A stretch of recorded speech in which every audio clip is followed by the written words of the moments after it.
하관들이 자기네 손만 뽀동뽀동하면 그것도 이제 두들겨 맞아야 되거든요. 왜 네 손은 뽀동뽀동하니 네 병사 손은 왜 이 꼬라지야 이러고 자기 죽어도 부모님한테 알리지 말래요. 왜? 했더니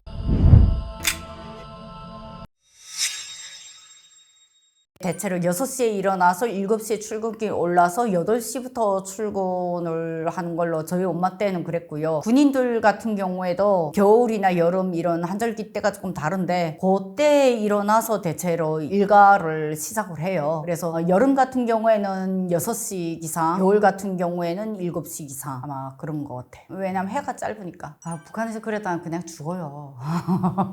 그건 있을 수 없는 일이에요. 한 나라 전체가 하나의 조직 체계로 이제 짜여진 일정에 따라서 무조건 다 움직여야 이제 진행되는 그 구조기 때문에 절대로 뭐 개인이 자율적으로 아유 죽으려고 절대로 있을 수 없는 일입니다. 단 장마당 이제 개인 장사를 하는 개인들 같은 경우에는 조금 상황이 다르죠. 국가가 운영하는 공장, 기업소, 개통망, 뭐 대학, 병원 모든 이제 공공기관들 그리고 군인들이란 이 모든 공공기관들의 출퇴근 시간은 하나로 이제 통합이 돼서 당의 지시에 따라서 출퇴근 시간이 딱 정해져 있고요. 절대로 그게 자율이 있을 수가 없는 문제예요. 그리고 철저한 조직 체계로 관리되는 나라거든요. 그래서 시골에 있는 어떤 농장원까지도 그들이 이제 농장 출근 시간이 아침 모임 시간이 있어요. 아침 작업 지시 시간이 있는데 그 아침 시간부터 참가하는 것 자체가 규율을 어기면 그 비판 대상이 되거든요. 그러한 문제가 다 있기 때문에 절대로 있을 수 없는 일이고 개인 장사를 하는 사람들만 유일하게 장마당 나오는 시간이 다른데 장마당도 솔직히 부지런해야 나오거든요. 장마당 나오는 것도 시장에서 자기 개인 장사를 하는 거잖아요. 근데 시장 문을 아침 6시, 5시에 열면 일찍 나와서 자기가 먼저 자리를 잡아요. 그러니까 그 사람들이 어떤 사람들은 이제 집에서 장사를 하는 사람들은 이제 늦장을 부를 수 있지만 진짜 장마당에 나오는 사람들은 오히려 공장이나 이런 직장에 다니는 북한 정부가 운영하는 이런 기관에 다니는 사람보다 더 일찍 나오는 사람이 더 많아요. 그래서 아침 장사가 또 주는 그들만의 또 수익이 있기 때문에 그러니까 그렇게 직업상의 다양함은 분명히 있지만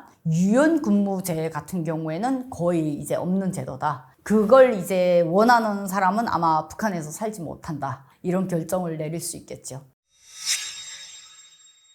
똑같아요. 북한 주민들도 상업계통에서 일하는 사람들은 백화점이나 상점이 문 여는 시간이 오전 10시인데 오전 10시에 문 연다고 해서 오전 10시에 출근하는 건 아니에요. 대신 밤에 늦게 문을 닫기 때문에 아침 출근 시간이 일반 직장인들이 8시까지 출근한다 하면 이제 상업계통은 9시까지 출근한다. 저녁 퇴근 시간이 늦으니까 그게 조금 다르고 학교나 교수나 대학교나 이러한 학업계통 그런 계통 같은 경우에는 거진 이제 아이들 등교 시간 1시간 전에 기본 선생님들도 같이 출근하지 않으면 이제 등교 시간보다 어쨌든 선생님들이 일찍 와서 이제 다 등교하는 그런 부분이 있었고 시당, 구역당 이런 정부 공공기관들 있잖아요. 공공기관들 같은 경우는 거진 이제 출근 시간이 8시로 다 통일이 돼 있었고 그러한 정부 시스템 관련돼서의 연결된 기관들은 이제 중앙당에서 지정한 출퇴근 시간 안에 모두 다 같이 일괄적으로 나오고 공장 기업소들도 다 똑같아요. 국영 공장이에요, 대부분. 개인 공장이 거의 없어요. 그러면 국가의 지시에 하나의 행정 시스템 이 구조에 따라서 움직이는 구조이기 때문에 달리 진행되는 게 좀 한계가 있어요. 그건 정해진 일이 아니죠. 그건 사건 사고에 대비해서 그 지역에 동원령이 떨어지는 거예요. 그럼 동원이 될 때에만 그런 동원이 되는 그 시기가 있고 그것은 1년 360달 어느 날 고정으로 출퇴근하는 그런 직업이 아니에요. 그러면 그런 거 같은 경우는 야 어느 지역에 뭐가 발생했습니다. 이 지역에 누구네 담당이지? 그럼 그 지역에 이거 나가서 수리하세요 라고 해야 이제 나가는 일시적인 발생되는 업무들이지 고정 직업은 절대로 아니에요. 그러나 각 지역별로 지역에 대한 관리를 담당한 철도 사업의 종사자들이 따로 있어요. 근데 그들의 출퇴근 시간도 거의 다 똑같아요. 국가가 지정을 해요. 중단하고 거기에 동원 나가는 거죠. 그러면 북한의 전체에서 나갔을 때 북한 사회에서 농촌 지원이나 도시 건설 지원이나 뭐 제철소나 뭐 이러한 지원 사업들이 있어요. 그 지원에서 인원이 뭐 백화점의 인원이 1200명인데 어디에 동원 농촌 지원 동원에 100명 내보내세요. 100명 여기서 선출해서 보내는 거예요. 어디 제철소에 이런 동원령이 있는데 여기에 100명 보내세요. 또 100명 선출해서 거기 보내면 되는 거예요. 그러면 어느 매장 직원이 12명인데 이 12명을 다 거기다 보내면 문 닫아야겠죠. 그 정도는 아니고 거기에서 인원을 이제 섞어가지고 12명이 매장을 봐야 되는 매장을 10명이 보고 2명을 선출해서 보낸다던가 8명이 보고 4명을 선출해서 보낸다던가 이런 식으로 조정을 하는 거죠. 그러니까 한 매장당에 2명이 서 있는데 2명이 서 있어야 될 일을 1명이 서고 1명씩 다 선출해서 보낸다던가 이런 식으로 이제 전체 국가의 모든 시스템들이 운영이 되는 거죠. 조직화되어 있기 때문에 상당히 체계적이에요. 무자비하게 그렇게 진행되는 것은 아니에요. 특히 북한 같은 경우에는 세포 조직의 다양한 세부 조직들이 상당히 많이 돼 있어요. 학교 같은 경우에는 학습반 조직이나 학급, 학교, 학년 등 다양한 사로청소년단 이런 조직화가 또 돼 있고 일반 주민들, 여성들 같은 경우에는 부녀회라는 조직이 지역별 아파트에서도 인민반 조직이 따로 있고 부녀회 조직이 또 따로 있어요. 당원 조직과 사로청 조직이 또 따로 있고 그러한 부분에서 공장 같은 경우에 그 세부 조직들이 너무 많아요. 그러면 직장을 안 다니는 사람이라고 해서 그냥 논다? 절대로 아니에요. 직장을 안 다니는 사람은 부녀의 조직에 들어가는 겁니다. 결혼을 해서 집에서 이제 부양가족이 된 사람들, 그러니까 아이를 키우는 엄마들 그런 사람들까지도 그들이 살아있는 죽는 순간까지도 그들은 조직 생활을 하는 것이 북한의 구조입니다. 그러한 조직 체계화가 되어 있기 때문에 어느 구석에서 누가 하나 논다? 그게 용납이 안 되는 나라예요. 전 세계에서 무직자가 범죄자가 되는 나라가 바로 북한입니다. 무직 자체는 국가에 충성을 하지 않겠다라는 의미에서 범죄자로 분리가 된 것이 유일하게 조선민주주의인민공화국이에요. 아침에 8시에 등교해서 8시 반부터 8시 50분까지 학교 교실에 등교 가면 9시부터 첫 수업이 시작되면 45분 수업에 15분 휴식 시간 해서 초등학교부터 고등학교까지의 수업 시간들이 다 다르겠죠? 그게 끝나면 과외 활동이라는 게 있어요. 그 과외 활동이 학교에서 일어나는 다양한 체육 활동이나 아니면 작업이 필요한 활동은 또 작업을 할 때도 있고 그런 게 없고 동아리 활동 같은 경우에는 음악부라던가 무용부라던가 이러한 동아리 활동 수업을 가는 친구들 그런 데 가지만 나머지 진짜 공부하는 그것까지 없는 친구들은 자기 지역별의 학습반이라는 조직이 있어요. 이 학습반이 대체로 10명에서 12명으로 구성되는데 이것이 어디에서 본단 조직이냐? 군에서 분대 인원이 대체로 10명에서 12명이잖아요. 그러니까 이러한 학습반이 일단 유사시에 하나의 분대가 되는 거예요. 그러니까 모든 게 군사 조직화처럼 어린 아이들의 이런 조직도 100% 그렇게 세분화되어 있어요. 대학 같은 경우에는 1학년을 1대대학 부르고 2학년을 2대대학 부릅니다. 그래서 한 개 대학이 하나의 여단을 완성해요. 그렇게 이제 모든 것이 군사 조직화되어 있는 것이 바로 북한입니다. 그러면 사회 조직 같은 경우에도 하나의 분조가 있고 직장이 있잖아요. 그럼 이 분조가 한 개 분대가 되는 거고 하나의 직장이 큰 제철소나 이런 데서의 하나의 직장이 한 개 대대가 되는 거예요. 중대가 될 때도 있고 대대가 될 때도 있고 그거는 이제 규모에 따라 다르는 거죠. 그럼 농장 같은 경우에도 분조가 있고 작업반이 있어요. 그럼 분조가 바로 분대의 구성처럼 이제 대체로 10명 내지 12명 정도 항상 구성이 되는 거죠. 그럼 학교, 농촌, 군사, 공장 모든 것이 군사로 봤을 때 하나의 분대가 조직이 되고 그 위에 소대와 중대, 대대 이 체계화되어 있는 것이 북한 사회 전체적인 구조입니다. 그 구조가 학교까지 어렸을 때부터 다 내분화되어 있기 때문에 그것에 대한 거부감을 그들이 몰라요. 세뇌교육은 태어나서부터 김일성 원수님 고맙습니다 라는 이제 김부자에 대한 찬양의 정보는 어려서부터 필수적으로 받는 거고요. 그러한 세뇌 교육과 6.25 전쟁이라는 또 하나의 이념적인 교육, 그러한 문제를 필수적으로 받는 거죠. 근데 세뇌 교육의 진짜 함정은 뭔 줄 아세요? 그들이 배워주는 교육만 받는 게 문제가 아니라 그들이 배워주는 교육이 진짜인지 가짜인지를 비교할 수 있는 정보를 차단하는 게 진짜 세뇌 교육의 핵심입니다. 그들이 아무리 교육자를 줘도 교육자가 맞는지 아닌지를 북한 주민 스스로가 검증을 할 수 있는 모든 정보를 차단을 했어요. 세뇌 교육의 진짜 핵심은 그겁니다. 무엇을 주든 간에 그것만 볼 수 있고 오직 그것만 알 수 있게 하고 그것만 그들이 이해를 하고 그것만 이해하는 삶을 살아가게 하는 거.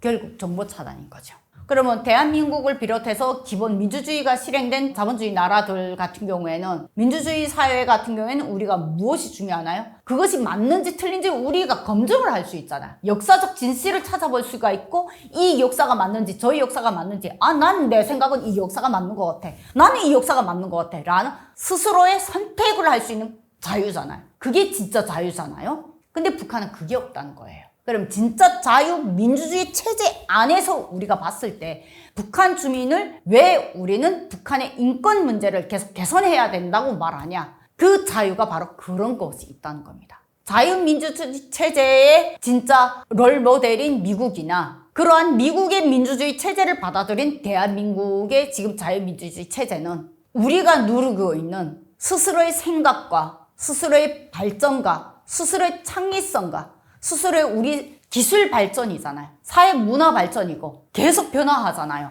변화의 자율성은 바로 그 민주주의 체제에서 나오는 거예요. 근데 북한은 애초에 그걸 다 막아버린 거죠. 북한의 밤은 아주 길죠. 전기가 없으니까.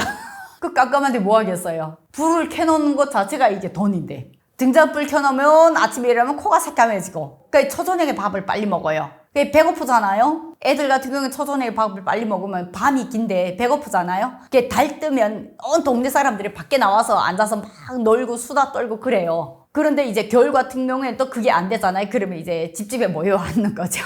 밤에는 카드놀이 한다던가 아니면 불 꺼놓고 옛말하기, 엄마 아빠들이 옛말을 한다던가 아니면 꾸찌빠 놀이를 한다던가 그 밤에 수다로 이어지지 밤 문화가 이제 별로 없어요. 전기가 없는 밤은 볼 수 있는 게 별밖에 없어요. 생각보다 뭐가 없고요. 그리고 오히려 이제 일찍 자게 되는 거죠. 그렇게 되니까. 그리고 밤새서 뭘 한다 이게 조금 많이 좀 힘들고 돈 많은 집이나 이제 특수계층들 전기를 항시적으로 보는 집들은 이제 TV를 보고 그러면 이제 북한의 색다른 문화가 뭐냐면 전기가 없잖아요. 그러면 TV가 있는 집들이 자동차 배터리 이런 걸로 이제 TV를 돌려요. 드라마 보는 시간. 북한식도 드라마도 있거든요. 그런 드라마 보는 시간에 동네 사람들이 그 TV 있는 집에 다 몰려요. 그리고 이 집은 죽겠다고 난리 칠 거잖아요. 그 어떤 집들은 그 문 앞에서 입장료를 받아요. 그래가지고 온 동네 사람들이 그 TV 하나에 매달려서 좋다 이러면서 그 북한식의 그 드라마도 그들만의 유일한 낙인 거죠. 그게 전부예요. 그러니까 외국 영화를 함부로 본다고 외국 영화를 볼 수 있기를 하나. 남조선 드라마를 보면 싹 죽인대. 할 수 있는 게 있어요? 없죠. 통행 금지 시간은 없어요. 없는데 대신 밤 한 10시부터 새벽 2시, 3시까지는 보안원들이 계속 이제 완장을 끼고 계속 그 순찰을 돌아요. 근데 이제 그 밤에 다니는 게 비정상적인 게 딱 보이잖아요. 그러면 이제 딱 세워놓고 너 뭐야? 증명서 내놔. 그러니까 불시에 검열을 하는 거죠. 그래서 대체로 이제 불법을 저지르는 사람들이 밤에 많이 다니잖아요. 그러니까 그때는 그냥 북한의 모든 시내나 어디에든지 보안원과 보이지도원들이 다 깔려 있어가지고 사복 차림, 군복 차림, 다양한 차림으로 있어서 그들한테 딱 걸리는 순간 이제 범죄가 뽀록 나는 건데 그런 범죄자들도 그들하고 딱 걸렸을 때 이제 딜을 하는 거죠. 뇌물을 주면서 딜을 하면 이제 또 살아남고. 그러니까 그런 식으로 북한 사회도 굴러갑니다. 아침 같은 경우에는 일어나게 되면 기상 동작에 맞춰서 이제 6시 기상 해서 일어나게 되면 기본 이제 아침 정돈 시간, 세면하는 시간 그런 시간을 맞춰서 7시까지 이제 모든 게 이제 정리가 끝납니다. 정리가 끝나면 이제 7시부터 8시까지 또 상학준비 검열 이런 아침 검사 시간이라는 게 있어요. 아침 검사 시간 같은 경우는 모자 목표부터 해서 군복에 하얀 선이 목에 붙어 있는 거 있죠. 그걸 북한식으로 목달개라고 말하거든요. 그러니까 이런 목달개가 이제 깨끗한지 그것이 이제 하루의 정신이라고 보거든요. 그리고 목표나 혁띠 이런 거 다 광을 제대로 닦았는지 신발이 깨끗한지 군복이 어지럽지 않는지 이런 거를 이제 상관들이 쭉 이제 검사를 해요. 그래 거기에서 이제 저 같은 경우에는 여성법영대대에서 일소대장 겸 부중대장 역할을 했거든요. 그거를 할 때 여성법영대대 같은 경우는 고난의 행군 시기에 식량 보급이 제대로 안 되잖아. 그러니까 영양실조 환자들이 많아요. 아침 검사 시간에 내가 제일 먼저 보는 게 이제 애들 영양실조 상태를 제일 먼저 무조건 그때 검열하거든요. 그러면 지휘관이 이 병사 앞에 딱 갔을 때 병사의 구호는 서대장지 상병 누구라고 인사를 해야 돼요. 근데 영양실조 걸리는 애들이 제일 먼저 나오는 증상이 이제 머리를 바로 이렇게 채들고 오래 못 버텨요. 몸의 영양 상태가 안 그러면 이 애기들이 맨 처음에 태어났을 때 목을 못 버티잖아요. 목을 가누기까지는 한 100일 정도의 아이들이 스스로 이제 영양이 되면서 일어나면 목을 스스로 가누잖아요. 영양실조 때문에 다시 그 상태로 돌아간다고 생각하시면 돼요. 그러면 영양실조의 상태에 따라서 얘가 뭔가는 느낌이 안 좋은데, 그러면 그 앞에서 다시 보고해봐 이러고 나는 속으로 세요. 하나, 둘. 빨리 세지 않아요. 호흡에 따라서 같이 세줘야 돼요. 그게 호흡이 중요하거든요. 목을 이렇게 꺾는 순간 호흡이 딸리잖아요. 숨차예요. 그러니까 그런 디테일을 우리는 보거든요. 하나, 둘, 셋. 딱 요 속도로 15까지 세와요. 그러면 어느 정도 이제 괜찮은 애들은 30이 거뜬 넘겨요. 근데 조금 상태가 안 좋은 애들은요, 10을 못 넘겨요. 그러니까 거기서 우리가 할 수 있는 의료 행위가 아무것도 없어요. 의료 환경이 너무 열악한 게 바로 북한이잖아. 그러니까 지휘관들은 알아서 병사를 살려야 되니까 우리만의 방식으로 우리는 그들을 살리거든요. 아침 검사 시간은 대체로 그렇게 영양실조 환자들을 구분하는 시간이에요. 그래서 실제 평성에 집 있는 친구 한 명을 내가 그래 살린 적이 있거든요. 나중에 이제 내가 의과사 명령서 받았을 때 애가 몸이 이만큼 좋아져가지고 나왔는데, 그때 걔가 내가 그거 발견해서 그 집에 딱 들여보낸 지 3일 만에 애가 쇼크 한번 왔어요. 그러니까 조금 더 놔뒀으면 애가 죽을 뻔한 거죠. 근데 하도 그 안정을 찾으면서 이제 죽이라도 바로 거기에서 대처를 했기 때문에 다소 살아났을 때 내가 맨 처음에는 제안을 했거든요. 집에 보내줄게. 그랬더니 얘가 싫대요. 왜 싫은 거야? 라고 했더니 자기 죽어도 부모님한테 알리지 말래요. 왜? 했더니 그때 당시 고난의 행군에 엄마가 아사로 돌아가셨어요. 근데 얘가 장녀고 동생이 둘이나 있어요. 근데 엄마가 돌아가시니까 아빠가 목매달고 자살을 하려고 한 걸 얘가 막은 거예요. 근데 부모님이 다 뭐 하시던 분이냐? 교육자였어요. 천상의 장사를 모르시는 교육자였는데 엄마가 가족들 먹여 살리려고 장마당에서 본인은 굶으면서 장사한 음식을 가족들 주고 본인은 실제 굶었던 거죠. 그래서 장마당에서 그냥 아사해서 돌아가셨어요. 그래서 그 가족을 살리겠다고 얘가 17살에 평성역전에서 물장사를 하다가 19살에 입 하나 돌겠다고 군에 나왔던 애거든요. 그 영양실조로 죽을 뻔한 걸 내가 집에 보내주겠다니까 자기 죽어도 가족에게 알리지 마라. 아빠가 또 자기가 가장으로서 구실을 못해서 딸까지 죽었다. 이렇게 생각할 수 있다. 그러니까 서지장진 나 죽어도 알리지 말아주세요. 이렇게 내 손 붙잡고 울더라고요. 그래서 살기 위해서 먹어야 된다. 무조건 먹어라. 토하고 설사하고 뱉어내더라도 무조건 먹어라. 맹물이라도 먹어라. 그래서 걔가 그때 필사적으로 먹었거든요. 그래서 그때 살린 애가 하나 있었어요.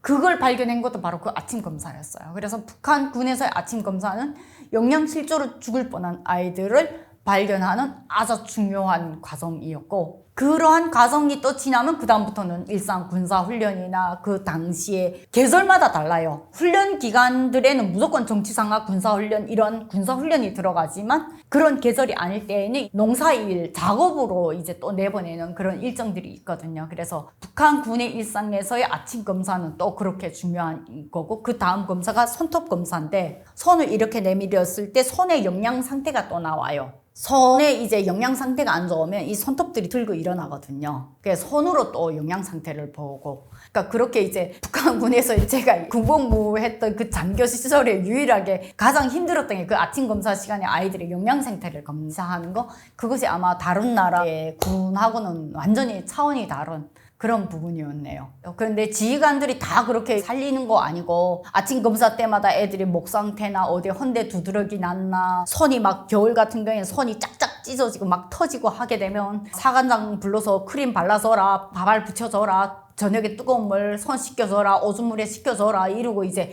지휘관들이 계속 잔소리를 해야 이제 또 사관들이 또 병사를 덜 보고, 이제 사관들도 힘드니까. 그래서 아침 검사 시간에 손 검사는 위생 상태를 검사하는 게 아니라 이 손에서 그 병사가 학대를 받는지 안 받는지, 사관들이 자기네 손만 뽀동뽀동하면 그것도 이제 두들겨 맞아야 되거든요.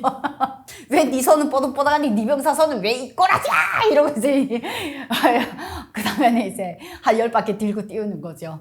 그러니까 그렇게 해서라도 병사들을 구출을 하는 게 지휘관의 일이었던 거예요. 아침 검사 시간은 대체로 그런 시간이었습니다. 좀 있는 게 아니라 아주 심각하고요. 전체 군부대 식량의 50% 식량을 지원받아도 잘 받는 거예요. 어떤 데는 20, 30%밖에 지원 못 받아서 세술가짜리 밥이라는 말이 그래서 나온 거고요. 밥이 량은 없고 병사들한테 밥은 줘야겠고 밥그릇에 밥을 잘 딱 포개서 깔아앉지 않게 겉으로는 이제 많아 보이고 실제 양은 줄게. 그래서 그걸 숟가락으로 꾹꾹 눌러서 딱 뜨면 딱 3숟갈 안에 끝나요. 그리고 옥수수 밥 같은 경우에는 껍데기, 눈깔 다 있잖아요. 일반인들이 먹으면 그런 걸 다 키질해서 우리가 다 내보내잖아요. 그 알맹이만 먹어야 되잖아요. 근데 군인들한테는 그런 눈깔, 껍데기까지 다 같이 들어가다니까 밥이 이만해 보이지만 실제 양은 딱 1숟갈 반, 반은 눈깔하고 껍데기. 그러니까 그런 밥을 병사들이 먹고 하루 3끼를 그 군사훈련을 해야 돼요. 그게 살겠어요? 영양실조 걸리지? 그러니까 배고프니까 밤마다 계속 타령해서 어디 나가서 뭘 도둑질해 먹고, 배고프니까 산에 올라가서 독버섯이나 이런 걸 막 닥친 대로 먹다가 결국 죽고. 저희 부대에서도 그래 한 명 죽였거든요. 근데 다행히도 저희 소대 군인은 아니었어요. 대체로 작업을 해요. 대체로 부대 꾸리기라던가 아니면 농사일이라던가 뭐 공사라던가 이런 작업을 하고, 밖에 막 비 오거나 이제 환경이 안 좋은 날에만, 그런 날에는 밖에 나갈 수가 없잖아요. 외부 활동 못 하잖아요. 그런 날에는 이제 침실에 다 끌어다 앉혀다가 이제 무기소재를 다 시키고 대청소를 시키고 하놓고, 이제 어떤 날에는 장마철 이럴 때는 이제 밖에 비가 계속 오잖아요. 그럴 때는 이제 낮잠 좀 재우고 안에서 이제 군사상학 교육을 시키고 그런 식으로 이제 운영이 되는 거죠. 1년의 훈련이 동계훈련 12월 1일부터 12월 말까지의 동계훈련이 가장 빡세요. 12월 1일부터 한 보름 정도는 이제 야간 훈련이라고 있는데, 저녁 6시 기상 아침 6시가 지침 시간이에요. 낮과 밤을 뒤바뀐 거죠. 그 훈련 기간이 가장 강도가 세고, 그러한 동계 훈련이 12월 말까지가 가장 세요. 그 다음 해에 이제 2월부터 3월에 이제 평가받는 시기가 또 빡세고, 그 다음에 빡센 게 여름철 화계훈련. 일주일 내지 보름 정도인데, 화계훈련은 대체로 이제 농사나 이런 부분이 좀 많아서 그냥 넘어갈 때도 있고, 화계훈련만 또 빡세게 하는 병종들이 또 따로 있어요. 근데 저희 부대 같은 경우에는 하계훈련을 그렇게 이제 중요하게 생각하지는 않았어요. 그래서 하계훈련 같은 경우에는 제가 이제 자주 출당을 나가 다니니까 하계훈련 때 이제 들어와서 얼굴만 잠깐 비춰라 이래서 들어와서 얼굴만 비치고 그냥 또 도망 나가고, 이제 부대 안에 있으면 먹을 게 없으니까 나부터도 건강이 안 좋은데 부대 안에 있으면 되게 스트레스 받거든요. 그래서 웬만해서는 이제 밖으로 나가고, 어떤 데 내가 나갈 때는 애들 다 끌고 나간다던가 그런 경우가 많았거든요. 그러니까 부대 밖을 나가게 되면 일단은 이제 식량이 어느 정도 받지만, 나머지는 이제 거기에서 지휘관이 비즈니스를 하는 거죠. 농장원들하고 농장과 이런 기업들과 비즈니스 해가지고 이제 지원 받아서 애들 밥 한 끼라도 배불리 먹인다던가 이런 식으로 오지, 저거 아직 군사훈련에 집중을 시키기보다는 무조건 먹여서 살리자. 그게 목표였던 것 같아요. 북한 군인들도 군무는 다 있어요. 왜냐하면 모든 부대는 경비를 항상 같이 해야 되잖아요. 경비 인력이 고정으로 따로 있는 게 아니에요. 그 부대 군인들이 이번 달에는 1중대, 다음 달에는 2중대, 그 다음 달에는 3중대, 또 다시 이게 패턴으로 돌아가요. 그럼 1중대가 근무 있는데 이번 주는 1소대가 근무 서라, 다음 주는 2소대가 근무 서, 그 다음에는 3소대가 근무 서라, 마지막 주에는 인원을 다 초출을 해서 4주째에는 이제 본부가 서자, 이런 식으로 근무를 교대로 돌리거든요. 그래서 야간 근무가 항시적으로 항상 있어요. 그래서 제가 병사 생활을 했던 그 경비 부대 같은 경우에는 항시적으로 그 경비가 돌아가요. 근데 잠복 초소별로 이제 소대가 분담이 다르고, 중대 본부의 경비와 이제 잠복 초소의 밖으로 나가는 경비가 분리되어 있지만, 8.15 훈련소 같은 경우에는 경비하는 부대가 아니잖아요. 그럼 부대 경비밖에 없어요. 그럼 부대 경비를 설 때 항시적으로 좀 나가고, 그러면 장교들 같은 경우에는 부대 지휘관 근무를 나가는 기간이 있어요. 부대 지휘관으로 나갔을 때는 대대의 모든 경비를 다 통제를 해야 되기 때문에 대대의 모든 인원의 유동을 차단할 수 있는 권한을 갖고 있어요. 그래서 제가 부대 지휘관으로 나가는 날에는 조금 이제 반토라이라는 얘기를 들어요.